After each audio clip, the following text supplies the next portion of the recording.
Siempre pensé que mi matrimonio con Mark era sólido como las colinas de Colorado. Vivíamos en Greeley, un pueblo tranquilo, donde todos se saludaban por la calle y el mayor escándalo del mes era si el pastel de calabaza de la feria había salido más seco que el del año pasado. Mark, ingeniero mecánico en una planta de equipos agrícolas, era un hombre serio, estable, de esos que revisan 3 veces el termostato antes de salir de casa. Yo, Sarah, llevaba 12 años trabajando en el First State Bank, atendiendo principalmente a granjeros y pequeños negocios. Mi vida era correcta, cómoda, un poco demasiado predecible, quizá. Hasta que en una mañana de lunes, mientras me miraba en el espejo del dormitorio, decidí que necesitaba un cambio. ¿Algo anda mal?, preguntó Mark, abrochándose la camisa. Creo que voy a cortarme el cabello, dije, sin apartar la vista de mi reflejo. 3 días después volví a casa con un corte asimétrico que dejaba mi cuello al descubierto. Mark sonrió y dijo: «¿Te queda bien?». Fue sincero, pero volvió a sumergirse en su rutina sin notar que yo no solo me había cortado el cabello, estaba empezando a cantar otra canción. El siguiente paso fue inscribirme en un gimnasio nuevo que había abierto en Fort Morgan. El banco ofrecía descuentos corporativos y decidí aprovecharlos. Mark no protestó. «Mamá, tú ya te ves bien», comentó mi hijo Jake, de 14 años, sin levantar la vista de su plato. «Gracias, cariño, pero en mi edad hay que esforzarse un poco más», respondí. Empecé a salir del trabajo directo al gimnasio, regresando a casa más cerca de las 9 de la noche. Sudorosa, con el rostro encendido, y con una energía que no sentía desde hacía años. Fue ahí donde lo conocí, Miguel Ramírez, el nuevo dueño de una tienda de autopartes en el pueblo, y, según decían, es jugador de béisbol en ligas menores de México. Nos presentó un compañero del gimnasio. Miguel tenía esa sonrisa fácil, esa forma de mirarte como si fueras la única persona en la sala. Y, no voy a mentir, su acento latino sonaba distinto. Cálido. Un contraste con la voz seca y directa de Mark. «Tú trabajas en el banco, ¿verdad?», preguntó Miguel la segunda vez que coincidimos en la zona de pesas. «Sí, ¿cómo lo sabes?». «En un pueblo como este, todos lo sabemos todo», rió, y de alguna forma su risa no sonó a chisme barato, sino a complicidad. A partir de ahí empezamos a cruzarnos con más frecuencia. Siempre tenía un comentario gracioso o un cumplido listo. Una noche, después de una clase de spinning, me regaló una botella de agua fría. «Para que no digas que los latinos no cuidamos a las damas». En casa, Mark comenzó a notar cambios. Compré ropa deportiva nueva, empecé a maquillarme incluso para ir al supermercado y, sobre todo, hablaba más de un cliente nuevo con planes de expandir su negocio, que de cualquier otra cosa. Ese cliente, por supuesto, era Miguel. Necesitaba abrir una línea de crédito para importar piezas de California y México, y el banco me asignó su caso. «Parece buen tipo», comentó Mark una noche, mientras yo le servía la cena. «Lo es. Muy trabajador, y muy educado», contesté, quizá con un entusiasmo que no pasaba desapercibido. Jake, que a veces captaba más de lo que creíamos, me soltó un comentario. «Mamá, últimamente sonríes mucho cuando miras tu teléfono». Me reí, pero no respondí. Lo cierto es que Miguel había empezado a mandarme mensajes fuera del horario laboral. Cosas simples, como «¿Cómo estuvo tu día?», o «No olvides hidratarte después del gym». Inofensivas, o al menos eso quería creer. Un viernes, Miguel vino al banco a firmar unos papeles. Vestía una camisa ajustada que dejaba claro que no había dejado el gimnasio ni en sus peores días. Mientras revisaba el contrato, me guiñó un ojo.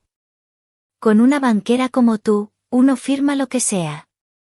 Esa noche, al volver a casa, Mark estaba viendo un partido de fútbol americano. «¿Todo bien en el trabajo?», preguntó sin apartar la vista del televisor. Sí, todo bien, respondí, sirviéndome una copa de vino. Pero dentro de mí algo ya no era igual. Miguel me hacía sentir vista. Especial. Y, aunque me avergonzaba admitirlo, empezaba a preguntarme si el mundo fuera de mi matrimonio tenía algo más que ofrecer. La segunda semana de junio, Miguel me escribió un mensaje que me hizo sonreír sin darme cuenta. Oye, Sara, ¿sabes qué es peor que un lunes? Un lunes sin tu sonrisa en el gimnasio. Respondí con un emoji de risa, pensando que era inofensivo. Pero al llegar al banco esa tarde, lo vi esperándome afuera, apoyado en su camioneta Chevrolet plateada. Vine a dejarte unos documentos, dijo, pero en la mano llevaba un café de vainilla con mi nombre escrito. Eso no parece un documento, bromeé. Es que para que firmes los papeles, primero tienes que estar de buen humor. En casa, Mark empezó a notar que mi teléfono estaba siempre a mi lado, incluso cuando cocinaba. Una noche, mientras yo preparaba pasta, el móvil vibró en la encimera. Mark lo miró y dijo: Miguel te escribe mucho para ser un cliente, ¿no? Está montando un negocio, tiene muchas dudas, contesté rápido, sin levantar la vista de la olla. Ajá, fue todo lo que dijo, pero ese, ajá, quedó flotando en la cocina como una nube pesada. Miguel, mientras tanto, parecía encontrar pretextos para verme fuera del banco. Una tarde me pidió que lo acompañara a revisar un local que pensaba alquilar.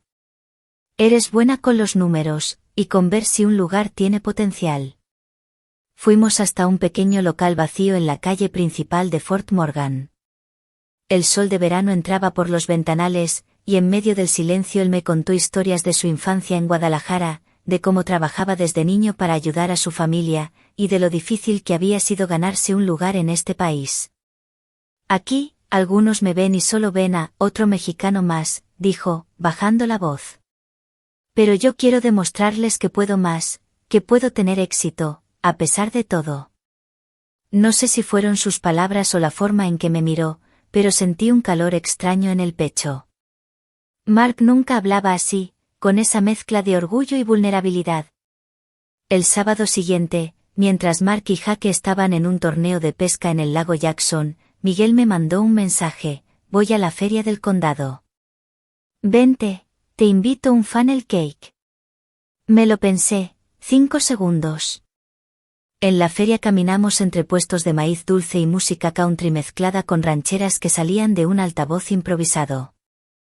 Miguel saludaba a medio mundo, y cada vez que me presentaba, decía con un guiño: Esta es Sara, la mejor banquera del estado. En un momento, una señora mayor nos detuvo y le dijo: Miguel, cuida a esta muchacha, ¿eh? Él respondió sonriendo: Siempre lo haré. Y por un instante, quise creerlo. De regreso a casa, Mark estaba limpiando los aparejos de pesca con Jaque en el garaje. ¿Dónde estuviste?, preguntó sin dejar de frotar una caña. En el centro, comprando unas cosas, mentí, sintiendo un pinchazo de culpa. Esa noche, al acostarme, vi otro mensaje de Miguel: hoy me di cuenta de algo. Contigo me siento en casa, aunque no estemos en México. Me quedé mirando la pantalla, con el corazón acelerado. Las líneas entre trabajo, amistad y algo más empezaban a borrarse, y yo no hacía nada por detenerlo. Era jueves por la tarde y el banco estaba inusualmente tranquilo. Justo antes de cerrar, recibí un mensaje de Miguel. No cocines esta noche. Vamos a cenar. Tengo algo que contarte. Mi primer impulso fue decir que no.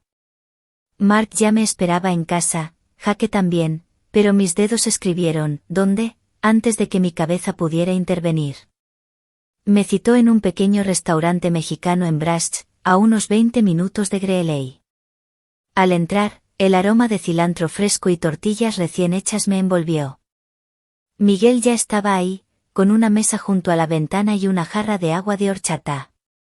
No sabía que aquí servían la mejor cochinita pibil de Colorado, bromeé. No solo la sirven, hoy te la voy a invitar. La conversación empezó ligera, pero luego él se inclinó hacia mí, bajando la voz.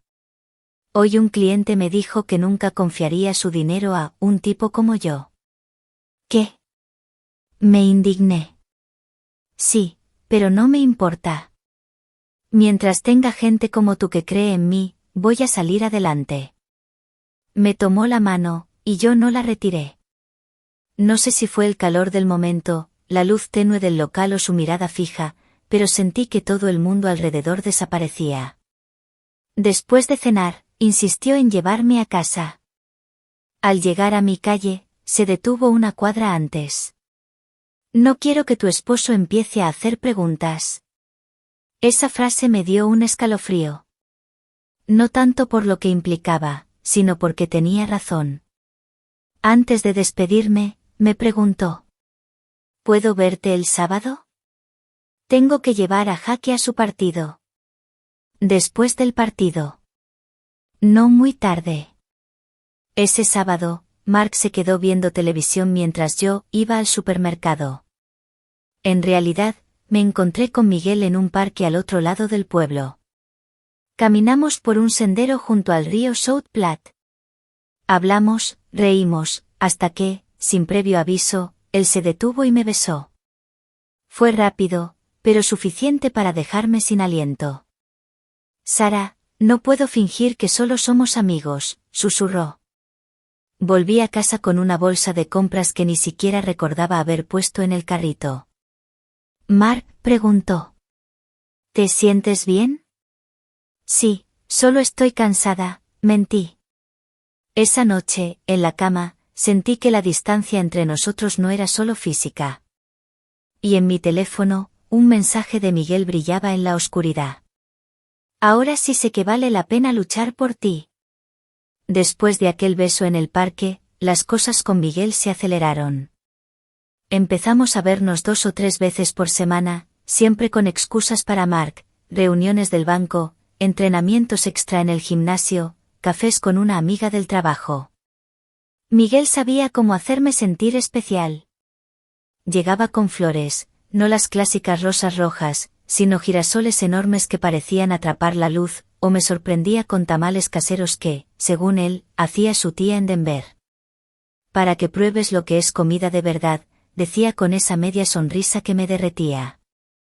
Pero poco a poco, en medio de todos esos gestos encantadores, empecé a notar cosas que antes no veía. Por ejemplo, siempre que íbamos a un restaurante, dejaba propinas ridículamente pequeñas, y si el mesero era anglosajón, soltaba comentarios en español que no sonaban precisamente amables. ¿Por qué haces eso? Le pregunté un día, después de que murmurara algo cuando la mesera trajo mal su orden. Porque así se dan cuenta de que uno no es su sirviente. Aquí nos miran por encima del hombro, Sara. Hay que hacerse respetar. No supe qué responder, pero una parte de mí se sintió incómoda. También noté que Miguel se enfurecía rápido.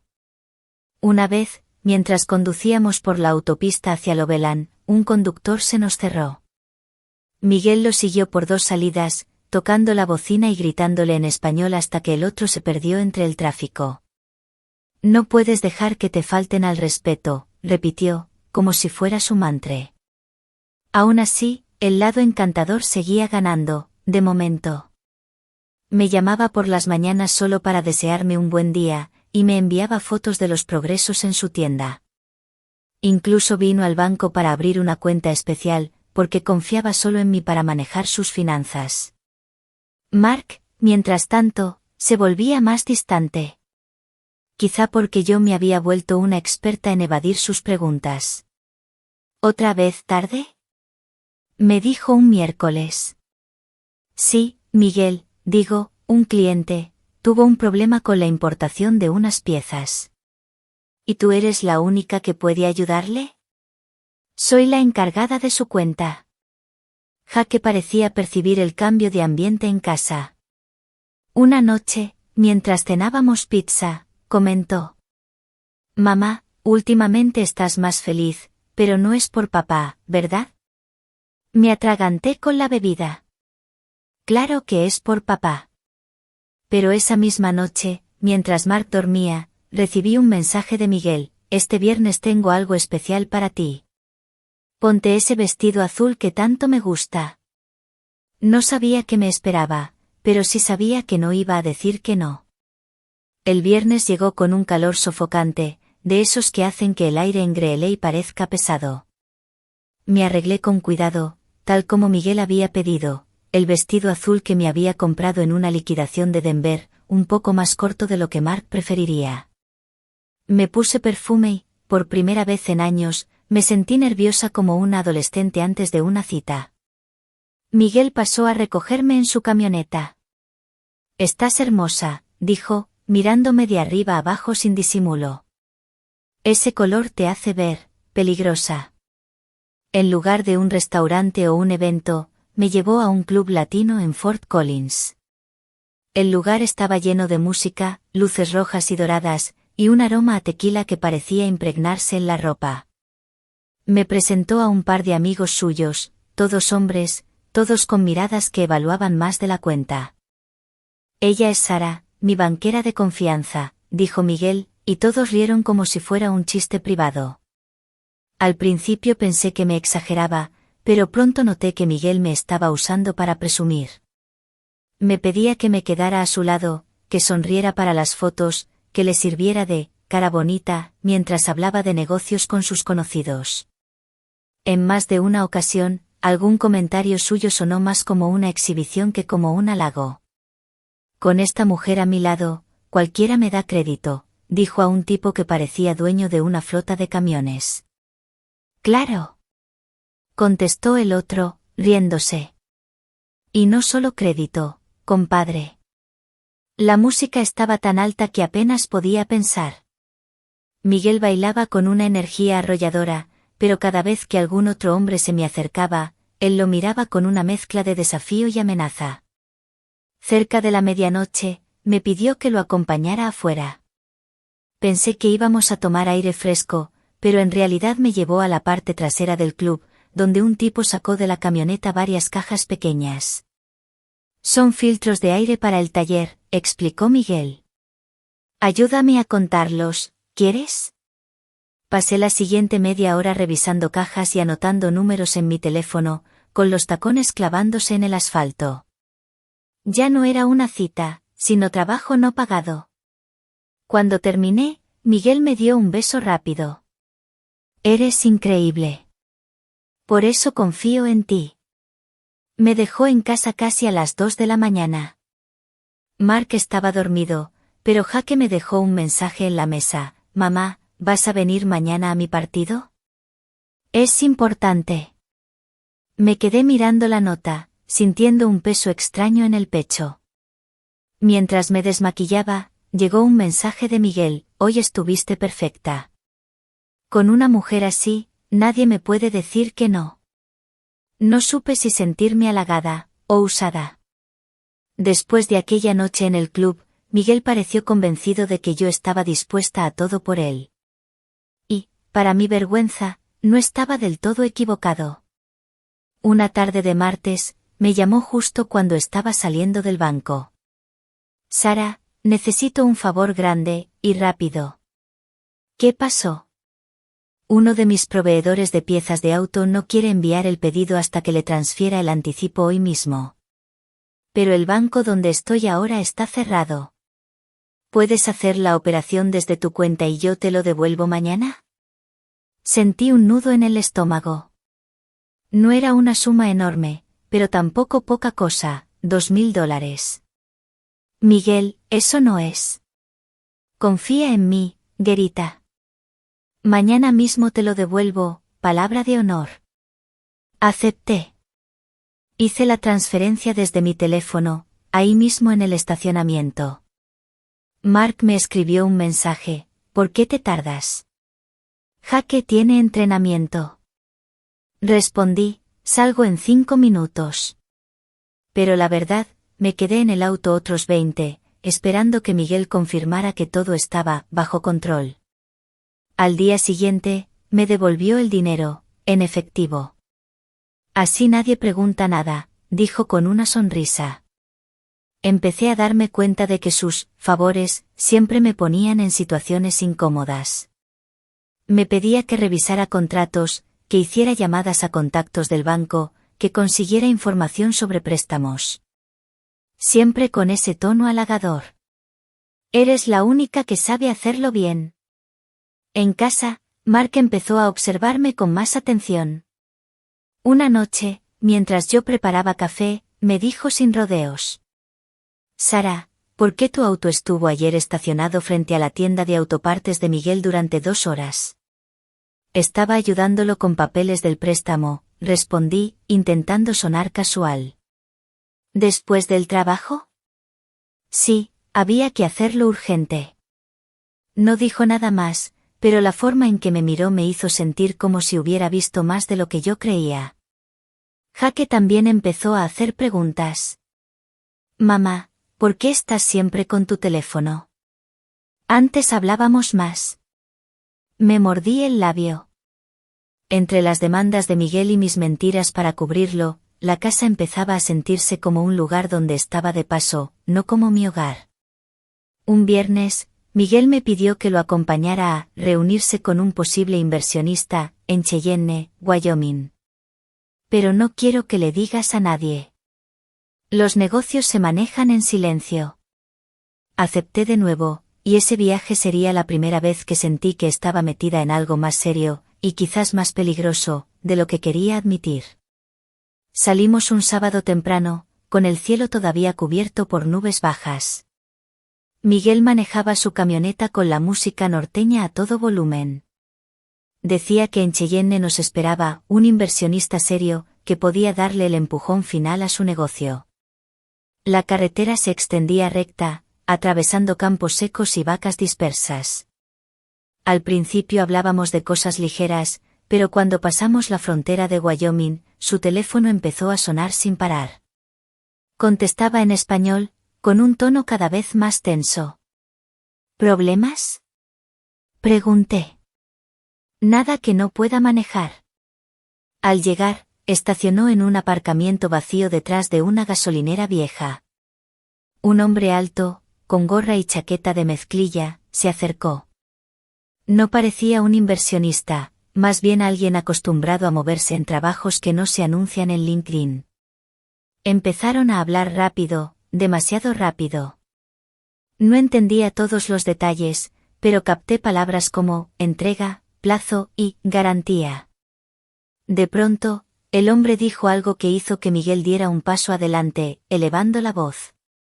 «No me hables así, cabrón», gritó, y antes de que pudiera reaccionar, lo empujó con fuerza contra la camioneta. Yo me congelé. Nunca lo había visto tan fuera de control. El otro hombre lo empujó de vuelta, y por un segundo pensé que iban a pelear de verdad. Finalmente, el tipo se apartó, murmurando algo y marchándose a pie. Miguel volvió a la camioneta respirando con fuerza, las manos temblando en el volante. ¿Qué fue eso?, pregunté. Negocios. A veces la gente se quiere pasar de lista. Intenté disimular mi nerviosismo durante el almuerzo en un diner a las afueras de la ciudad. Miguel cambió de tema, bromeó con la camarera, volvió a su versión encantadora, pero yo no podía olvidar la mirada que había tenido minutos antes, fría, amenazante, casi peligrosa. De regreso a Greeley, me dejó a unas calles de mi casa, para evitar preguntas. Cuando entré, Mark estaba en la sala viendo televisión. ¿Dónde estuviste todo el día?, preguntó sin quitar los ojos de la pantalla. Con una amiga, en Fort Collins, mentí. Jackie apareció desde la cocina con un sándwich en la mano. Papá, hoy en el supermercado vi la camioneta de Miguel, pero no te vi a ti, mamá. Sentí como me ardían las mejillas. Esa noche, mientras intentaba dormir, no podía quitarme de la cabeza la escena detrás de la gasolinera. Por primera vez desde que lo conocí, sentí que Miguel no solo podía herir a otros, sino también a mí, si algún día lo quisiera. La semana después del viaje a Cheyenne, Miguel me insistió en que nos viéramos más seguido. No me gusta esperar días para verte, Gerita, me dijo por mensaje. Esta vez, ven a mi taller. Yo dudé. Hasta entonces habíamos sido cuidadosos, evitando lugares donde alguien pudiera reconocerme. Pero acepté, inventando en casa una reunión del banco en Fort Collins. No sabía que, esa misma mañana, Mark había revisado el registro de kilómetros de mi coche. Algo no cuadraba con mis supuestas rutas al trabajo. Sin decir nada, decidió tomarse la tarde libre y seguirme. En el taller de Miguel, el olor a aceite y metal se mezclaba con música mexicana que salía de un altavoz viejo. Estábamos revisando unos papeles en su oficina, una pequeña habitación con un escritorio y una ventana hacia el área de reparación, cuando Miguel se inclinó y me besó. No fue un beso rápido. Fue largo, intenso, y acompañado de una mano suya en mi cintura. Cierra la puerta, murmuró. Lo hice, sintiendo que mi corazón golpeaba contra las costillas. Pasamos la siguiente media hora entre besos, risas y palabras que, aunque no cruzaban la línea física de lo prohibido para YouTube, eran lo bastante íntimas para que, si alguien las escuchara, no hubiera duda de lo que estaba pasando.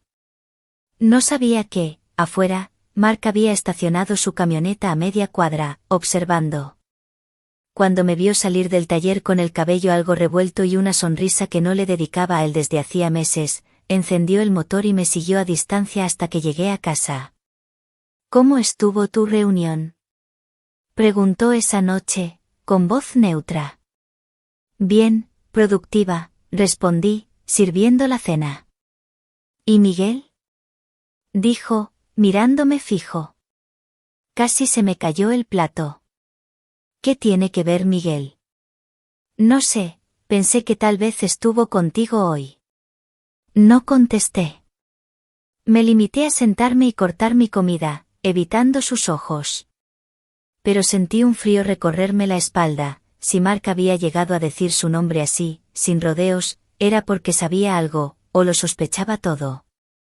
Esa noche, al revisar mi teléfono, vi un mensaje de Miguel: el taller se siente vacío sin ti. Mañana te espero, misma hora. Y, aunque mi instinto me gritaba que estaba jugando con fuego, escribí: ahí estaré. Después de aquella tarde en el taller, Mark dejó de hacer preguntas directas. Eso, lejos de tranquilizarme, me inquietó. Me saludaba igual, comíamos juntos, pero en sus ojos había una calma que no era calma, era preparación. Una mañana de sábado, mientras tomábamos café, dijo: la próxima semana tengo que viajar a Pueblo por un proyecto. Voy a estar fuera todo el día. Está bien, respondí, tratando de sonar despreocupada. Pero lo que no sabía era que ese viaje era una mentira. Mark tenía otros planes. El viernes por la tarde, Miguel me escribió: si tu esposo no está mañana, vente al taller temprano. Tengo algo para ti. ¿Qué es?, pregunté. Sorpresa. El sábado llegué a media mañana. El taller estaba cerrado al público, pero la puerta lateral se abrió apenas toqué. Miguel me recibió con esa sonrisa que sabía usar como llave maestra. Ven, quiero enseñarte el nuevo elevador hidráulico, y otras cosas. Entre risas y coqueteos, subimos a la pequeña oficina. No pasó mucho tiempo antes de que estuviéramos de nuevo muy cerca, intercambiando palabras y gestos que ninguna esposa debería compartir con otro hombre. Lo que no sabía era que, afuera, Mark estaba estacionado en una vieja camioneta que había pedido prestada a un amigo para no ser reconocido. Desde la acera de enfrente, con el zoom de su cámara, capturaba cada instante, la puerta cerrándose, las risas a través de la ventana, mi mano en el hombro de Miguel. Cuando finalmente salí, con el cabello ligeramente despeinado y esa mezcla de nervios y euforia en el pecho, vi a un hombre cruzar la calle. No reconocí la camioneta, pero sí reconocí la sensación: alguien me estaba mirando. Esa tarde, Mark llegó a casa antes de lo habitual. Me encontró en la cocina. ¿Cómo estuvo tu día?, Preguntó con voz tranquila. Bien, fui al centro. Interesante. Porque yo tengo otras fotos de tu día. Sacó su teléfono y deslizó la pantalla. Ahí estábamos Miguel y yo, en la oficina del taller, mi rostro demasiado cerca del suyo para ser profesional. Me quedé helada. Mark, yo. No. No digas nada. Ya todo está claro. Se dio la vuelta y subió las escaleras, dejando un silencio tan pesado que sentí que las paredes se cerraban sobre mí. No había gritos, no había insultos, y eso me asustó más que cualquier pelea. El domingo amaneció con un silencio raro. Mark no me habló durante el desayuno, ni siquiera comentó el café, que siempre decía que estaba un poco flojo.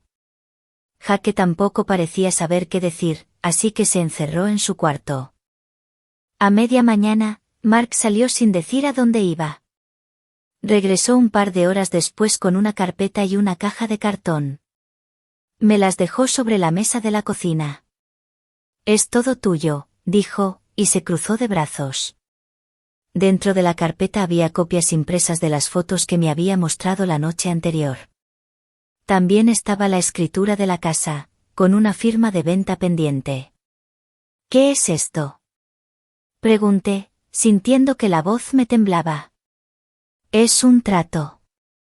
Mañana mismo firmo la venta de la casa y transfiero la mitad del dinero a una cuenta que abriré para Jake. El resto me lo quedo yo. Tú tienes hasta el viernes para sacar tus cosas. Me quedé en shock. ¿Y dónde voy a vivir? Ese no es mi problema. Pensé en correr hacia Miguel, pero antes de que pudiera hablar, Mark sacó su teléfono, lo conectó al televisor y mostró un vídeo. Era de ese sábado en el taller, pero no solo las fotos. Había grabado toda la secuencia, mi llegada, las risas, los gestos, todo. Este vídeo ya lo vieron tu jefe del banco y el comité de ética, dijo, con una calma que me heló la sangre. El lunes te van a llamar para hablar de tu conducta con un cliente. Sentí un vacío en el estómago. Mi trabajo, mi reputación, todo. Y no te preocupes, añadió, Miguel también recibirá su parte. Ya envié las fotos a su esposa en Loveland. Me contestó con un gracias y una carita feliz. Esa misma tarde, mi teléfono no dejó de sonar. Era Miguel. No contesté. Al final, me llegó un mensaje, no vuelvas a buscarme. Esto es un desastre. Cuando cayó la noche, Mark me dejó las llaves de su camioneta vieja. Para que te lleves tus cosas. No quiero verte cuando regrese del trabajo el viernes. Me fui a dormir al sofá, abrazando una manta. Por primera vez desde que todo empezó, vi a Miguel como realmente era, un hombre que me usó para inflar su ego, que se vendía como víctima del racismo pero trataba a todos como piezas en su juego, y a mí, la pieza más fácil. Mark, en cambio, no levantó la voz, no perdió el control, y aún así me quitó todo. Casa, trabajo, pareja. Se quedó con la dignidad intacta y con Jake a su lado. Yo, en cambio, me quedé con una maleta, una camioneta prestada y un futuro que sonaba como un eco vacío. La revancha no fue un golpe, fue un corte lento, preciso. Y él salió vencedor.